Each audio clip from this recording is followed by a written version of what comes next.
Welcome to AP news 5. Srikakulam జిల్లా టెక్కలి జిల్లా ఆసుపత్రి అభివృద్ధి కమిటీ సమావేశం గురువారం నిర్వహించారు. ఈ కమిటీ చైర్మన్ జిల్లా కలెక్టర్ స్వప్నికిల్ దినకర్, రాష్ట్ర వ్యవసాయ శాఖ మంత్రి కింజరాపు అచ్చెన్నాయుడు పాల్గొన్నారు. ఈ సందర్భంగా డాక్టర్ల పనితీరు, ఆసుపత్రిలో పోస్టులు భర్తీ, ప్రధాన సమస్యలపై సమీక్ష నిర్వహించారు. ఆసుపత్రి పనితీరుపై నిత్యం మీడియాలో కథనాలు వస్తున్న నేపథ్యంలో ప్రతి ఒక్కరూ బాధ్యతతో పనిచేయాలని ఆసుపత్రి సిబ్బందిని హెచ్చరించారు. ముఖ్యంగా మినరల్ వాటర్ ప్లాంట్ కూడా ఏర్పాటు చేయని పరిస్థితిపై తీవ్ర ఆగ్రహం వ్యక్తం చేశారు. తెలుగుదేశం పార్టీ శ్రేణులు చందాలు వేసుకుని ఆ ప్లాంట్ ఏర్పాటు చేయాలని సూచించారు. ఆకస్మికంగా వారానికి ఒకసారి తనిఖీ చేస్తారని, విధులకు ఎవరు గైహాజరైనా సహించేది లేదని హెచ్చరించారు. అలాగే ఆసుపత్రి ఆవరణలో సిబ్బంది డ్యూటీ చార్ట్ ఏర్పాటు చేయాలని సూచించారు. ఈ సందర్భంగా జిల్లా కలెక్టర్ మాట్లాడుతూ ప్రతి 2 వారాలకు ఒకసారి హాస్పిటల్ సమీక్షా సమావేశాన్ని నిర్వహిస్తామని, ప్రస్తుతం మీ హాస్పిటల్లో ఉన్న ప్రతి చిన్న సమస్య భూతద్దంలో పెట్టి చూపిస్తున్నారని, ఇవన్నీ పరిష్కారం చేస్తామని కలెక్టర్ పేర్కొన్నారు.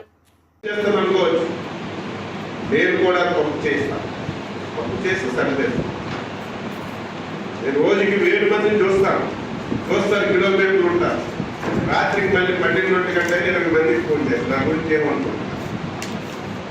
మంత్రి గారు ఎక్కడికి వస్తే మాట్లాడిస్తున్నాడా, గౌరవిస్తున్నాడా, ఏం చేస్తున్నాడు? ఉన్న దాంట్లో మనకి మానవుడికి శక్తి ఉన్నంత వరకు పని చేయగలం, శక్తి లేకపోతే పని చేయగలం. ఇవన్నీ మనలో మనకు మార్పు చేసుకునే చిన్నవి. ఇవన్నీ ఫిర్యాదులు పెట్టి పేపర్లు కూడా రేపు బాక్స్ ఐటమ్ రాయాలి, పాత్రికేయులు కూడా సిల్లీగా తీసుకోకూడదు, సీరియస్ అందరూ బాధ్యత. ఇది నాకు మేలుకొల్పాలి. 24 మాటలు చెప్పేసి వెళ్ళిపోయారు. రాయండి, మంత్రి గారు వచ్చారు కథలేని చెప్పి వెళ్ళిపోయారు, ఏమీ అవ్వలేదు. నాకు చలనం వస్తుంది, నేను ఒక ఇంట్రెస్ట్ చూపిస్తాను. దయవుంచి నా ఈ అబ్జర్వేషన్స్ రెండో లిఫ్ట్ పెట్టాలి. మినరల్ వాటర్ ప్లాంట్ కూడా మన దగ్గర ఇప్పుడు ఫండ్స్ ఏమున్నాయి మీరు చెప్తే దాన్ని పెట్టి మనం ఒకటి డెసిషన్ తీసుకుందాం. 2 నిమిషాలు దయవుంచి ఇవన్నీ నా అబ్జర్వేషన్స్. ఎవరు ఏమీ అనుకోవద్దు. ఈ లోపల తిట్టుకున్నా, మంచి చేసేటప్పుడు 10 మంది తిట్టినా సరే మీరు అది పట్టించుకోండి. 2014లో మంత్రి అయ్యారు. ఎక్కడో రోడ్లన్నీ పగలగొట్టారు. చాలా మంది నాకు తిట్టారు. ఈ ఓట్లు వేసాం, ఈ రోడ్లు పగలగొట్టడానికి చాలా మంది నాకు దేవుళ్ళు పెట్టారు.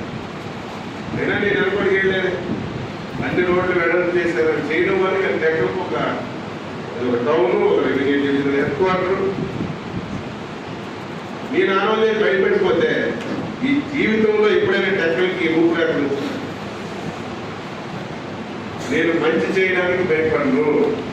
ఎవడైతే విమర్శలు చేసుకున్నా భగవంతుడు సాక్షిగా తెలియక ఏదైనా తప్పు జరిగితే జరుగుతుంది తప్ప తెలిసి అచ్చెన్నాయుడు అనే వ్యక్తి ఎప్పుడు తప్పు చేయడని మళ్ళీ చెప్తున్నాను. ఎవడు వస్తున్నాడో తెలియదు. సామ్రాజ్యంలాగా హాస్పిటల్ తయారీ. వారి ఏమి అనుకోవద్దు. అయిపోయిన దాని గురించి నేనేమి మాట్లాడను. ఎనీ టైం సర్ప్రైజ్ వస్తాను, ఎవరికి చెప్పను. మీరు మీ డ్యూటీ చేసుకొని మీరు ప్రైవేట్ ప్రాక్టీస్ చేసుకోండి, నాకు అభ్యంతరం లేదు. చాలా బాధాకరమైనటువంటి విషయం ఏంటంటే ఇక్కడి నుంచి జిల్లా హాస్పిటల్ నుంచి మీ ప్రైవేట్ ప్రాక్టీస్ చేసిన దగ్గరికి మీరు పంపించి అక్కడ ట్రీట్మెంట్ చేస్తారు. చాలా మంది డాక్టర్ల పేర్లు చెప్పదలుచుకొని బాధపడతారు. ఇవన్నీ జరుగుతున్నాయి. ఇష్టం లేకపోతే ప్రైవేట్ ప్రాక్టీస్లో సీరియస్గా మీరు మీ ప్రాక్టీస్ జరుగుతుంటే ఎవడైనా వస్తే వెంటనే వచ్చి రెఫర్ రాసేస్తారు. ఒక్క కాటుకు రెఫరా సిగ్గుండాలి కదా మనం. ఒక్క కాటుకు రెఫరా దేనికి డాక్టర్? ఒక్క కార్డు వస్తే శ్రీకాకుళం రెఫర్ చేస్తున్నారు. మందులు లేవా? లేకపోతే అడగాలి కదా. చిన్న దానికి అందులో ఉందో లేదు తెలియదు. నేషనల్ హైవే పక్కన ఉంది. సపరేట్గా ఈ హాస్పిటల్లో 3 దగ్గర 3 బాక్సులు నేనే పెడతా. ఫిర్యాదులు పెట్టి 2 అక్షరాలతో రాస్తా. ప్రజలకందరికీ, ఈ హాస్పిటల్కి వచ్చిన పేషెంట్లందరికీ మీడియా ద్వారా నేను మీటింగ్లో కూడా చెప్తాను, విన్నపిస్తున్నాను. మీకు ఈ హాస్పిటల్లో బయటికి చెప్పలేదు, బయటికి చెప్తే డాక్టర్ చూడు. బెడ్షీట్ బాగోలేదంటే ఏఎన్ఎం సైడ్కి రాదు. బయట పెడితే భయం. ఎవరైనా సరే అందరికీ నేను 3 బెడ్లు ఇవ్వాలి 3 ప్లేసుల్లో పెట్టిస్తున్నాను, దాని మీద ఫిర్యాదు బాక్స్ రాశారు, తాళం వేస్తాను, తాళం నా దగ్గరే పెట్టుకుంటాను.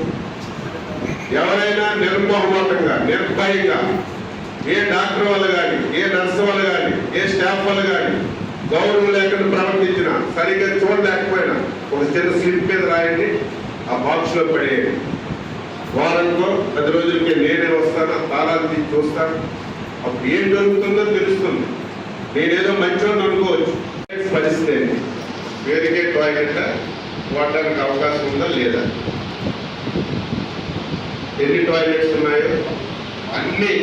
నెక్స్ట్ టైం వచ్చేసరికి నా ఫస్ట్ విజిట్ టాయిలెట్ మీద ఉంటారు.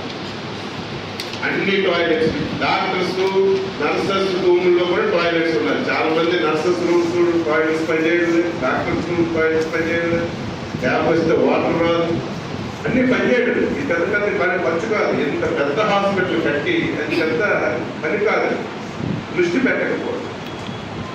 సూపరింటెండెంట్ కూడా ఏదో వస్తున్నాం వెళ్తున్నాను కాదు, ఇంతకు సర్ప్రైజ్గా ఒకసారి 4-5 వార్డులు తిరిగి వార్డుల్లో ఎలాగుంది, బాత్రూమ్లు బాగా పనిచేసి సూపరింటెండెంట్ అది చేయాలి.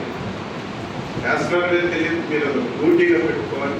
బాత్రూమ్స్ అన్ని 100% డాక్టర్స్ ఏఎన్ఎంస్ స్టాఫ్ నర్సెస్ అందరి రూమ్లో కూడా బాత్రూమ్స్ అన్ని బాగా పనిచేసినట్టు చేయాలి. 3వది లైవ్లో పెడతాం. ఏది అవసరం ఉన్నా నా బాధ్యత. ఈరోజు ప్యాటర్న్ చూశాను, దాదాపుగా 33 వేకెన్సీస్ ఉన్నాయి. అందులో డిఫరెంట్ కేటగిరీస్, డాక్టర్లు కొంతమంది, అందులో స్టాఫ్ నర్సెస్ ఎక్కువగా కనిపిస్తున్నాయి. హైయెస్ట్ నెంబర్ స్టాఫ్ నర్సెస్ 12 కనిపిస్తున్నారు.